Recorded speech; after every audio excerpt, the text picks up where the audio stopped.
الحمد لله رب العالمين وبه استعين واشهد ان لا اله الا الله وحده لا شريك له واشهد ان محمدا عبده ورسوله اما بعد آج ہم انشاءاللہ تعالی دین کے بلند ترین درجے احسان سے متعلق گفتگو کریں گے۔ آپ جانتے ہیں کہ دین کے 3 درجے ہیں۔ پہلا درجہ اسلام، دوسرا درجہ ایمان اور تیسرا درجہ احسان ہے۔ احسان عربی زبان کا لفظ ہے۔ اس کا معنی ہوتا ہے کسی عمل کو بہت اچھی طرح انجام دینا، حسن و خوبی کے ساتھ انجام دینا، اور شرعی اصطلاح میں ظاہر و باطن کو بہتر سے بہتر بنانے کا نام احسان ہے۔ احسان کے 2 مقامات ہیں۔ پہلے مقام کو مقام مشاہدہ کہتے ہیں اور دوسرے مقام کو مقام اخلاص۔ مقام مشاہدہ یہ ہے کہ بندہ اللہ کی عبادت اس طرح کرے گویا اسے دیکھ رہا ہے اور اللہ کا مشاہدہ ہو رہا ہے، اسے اپنی آنکھوں سے دیکھ رہا ہے۔ تو دل کی آنکھوں سے دیکھ کر کے اپنے معبود کو، اپنے رب کو، اپنے مالک کو دیکھتے ہوئے اگر کوئی بندہ عمل کرتا ہے، اس کے تقاضے کے مطابق اس کا عمل ہوتا ہے، اس قدر اس کے دل میں ایمان قوی ہو، مضبوط ہو، زیادہ ہو کہ گویا یہ غیب مشاہدہ بن گیا ہے۔ جو چیز غیب ہے، جسے آنکھوں نے دیکھا نہیں ہے، وہ ہمارے لیے مشاہدہ بن چکا ہے۔ تو یہ احسان کا بلند ترین مقام ہے، کیونکہ ایسی صورت میں بندے کے دل میں یہ بات مستحضر ہوتی ہے کہ وہ اللہ کے سامنے ہے، اللہ کی طرف متوجہ ہے، اللہ کے روبرو ہے اور اپنے خالق و مالک کو دیکھ رہا ہے۔ ایسی صورت میں اس کے دل کی خشیت اور خوف کی جو حالت ہوگی، ہیبت کی جو حالت ہوگی، اللہ کی تعظیم کی جو حالت ہوگی، یقیناً بلند ترین حالت ہوگی۔ تو یہ دین کا اعلیٰ مقام ہے۔ امام نووی رحمہ اللہ صحیح مسلم کی شرح میں احسان کی شرح کرتے ہوئے اس حدیث کی، حدیث جبریل کی، جس میں اللہ کے نبی صلی اللہ علیہ وسلم سے جب احسان کے بارے میں پوچھا گیا تو آپ صلی اللہ علیہ وسلم نے جواب دیا، ان تعبد اللہ کأنک تراہ فإن لم تکن تراہ فإنہ یراک، کہ تم اللہ کی عبادت اس طرح کرو گویا اسے دیکھ رہے ہو، اور اگر ایسا نہ ہو سکے تو تم اللہ کی عبادت اس طرح کرو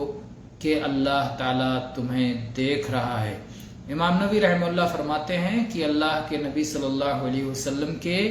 جوامع الکلم میں سے ہے جو اللہ تعالیٰ کی عطا سے آپ کو ملا تھا۔ اس لیے کہ اگر ہم یہ بات فرض کر لیں کہ ہم میں سے کوئی شخص اللہ کے سامنے کھڑا ہے، عبادت کر رہا ہے، اللہ تعالیٰ اس کے سامنے ہے، اپنی آنکھوں سے اللہ کو دیکھ رہا ہے، تو آپ بتائیے کہ اس کے اندر جتنی طاقت ہوگی خشوع اور خضوع اختیار کرنے کی،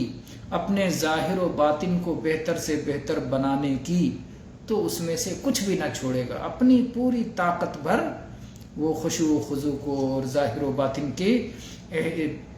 پر توجہ کو بھرپور توجہ کے ساتھ سب کچھ کرے گا۔ جتنے بہتر سے بہتر انداز میں وہ کر سکتا ہے وہ اسے کرے گا۔ تو اللہ کے نبی صلی اللہ علیہ وسلم فرمایا کہ اپنی تمام حالات میں اللہ کی عبادت ایسے ہی کرو جیسے گویا اللہ تعالیٰ کو دیکھ رہے ہو۔ اور ظاہر ہے کہ یہ حالت آسان نہیں ہے، تو دوسری حالت بتائی گئی کہ تمہیں اس کا احساس ہو کہ اللہ تعالیٰ کو تمہارے سارے اعمال کی اطلاع ہے، کسی طرح کی کوتاہی مت برتو۔ اگر تم اللہ تعالیٰ کو نہیں دیکھ پا رہے ہو تو اللہ تعالیٰ تمہیں دیکھ رہا ہے۔ تو اخلاص پر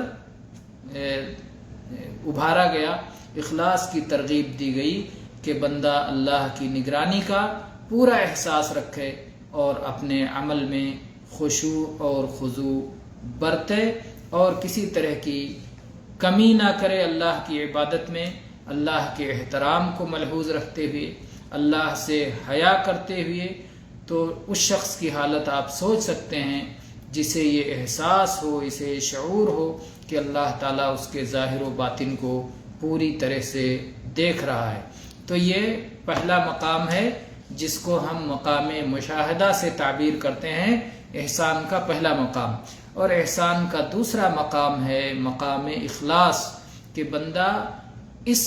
بات کو اپنے دل میں حاضر کرے کہ اللہ تعالیٰ اسے دیکھ رہا ہے، اللہ تعالیٰ کے مشاہدے میں وہ ہے، وہ اللہ کی نگرانی میں ہے، اللہ کی اطلاع میں ہے، اللہ کے قریب ہے۔ تو جب کوئی بندہ اس چیز کو اپنے دل میں حاضر رکھے گا، اپنے عمل میں، اپنی عبادت میں، اور اس کے اعتبار سے وہ اپنی عبادت کرے گا، تو ظاہر ہے کہ وہ بھرپور اخلاص کے ساتھ اللہ کی عبادت کرے گا، اور اللہ کے سوا اور کسی کی طرف متوجہ نہیں ہوگا، کسی قسم کا شرک نہیں آنے دے گا، اللہ کا خوف رکھے گا، اللہ کی نگرانی کا احساس رکھے گا، اللہ کے لیے اخلاص کے ساتھ اپنا عمل اور اپنی عبادت کرے گا، اور نہ شرک اکبر میں پڑے گا اور نہ ہی شرک اصغر میں پڑے گا۔ اور ان دونوں مقامات کی دلیل نبی کریم صلی اللہ علیہ وسلم کی وہ حدیث ہے جس میں جبریل علیہ السلام نے آپ سے پوچھا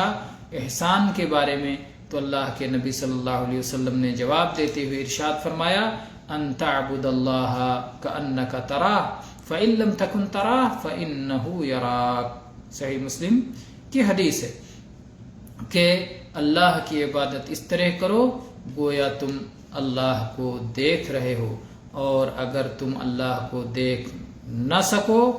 تو اللہ تعالیٰ یقینی طور پر تم کو دیکھ رہا ہے۔ تو یہاں اللہ کے نبی صلی اللہ علیہ وسلم نے دونوں مقامات کا ذکر کر دیا، مقام مشاہدہ کا ذکر کر دیا، تعبد اللہ کأنک تراہ، اور مقام اخلاص کا ذکر کر دیا، فإنہ یراک۔ تو جو شخص اللہ کو دیکھ رہا ہے اس انداز میں اللہ کی عبادت کرے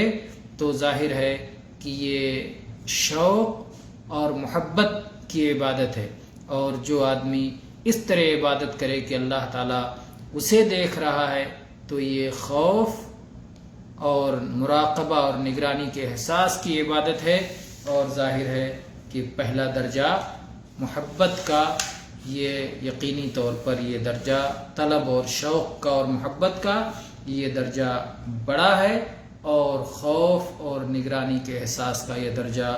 اس سے کمتر ہے۔ تو یہ دونوں درجے، یہ دونوں مقامات اس حدیث میں مذکور ہیں، یہ احسان کا معنی ہے۔ اللہ تعالی ہم سب کو اپنے دین کی سمجھ عطا فرمائے اور اس کے مطابق عمل کی توفیق سے نوازے، آمین۔ وآخر دعوانا ان الحمد للہ رب العالمین، صلی اللہ علی نبینا وسلم۔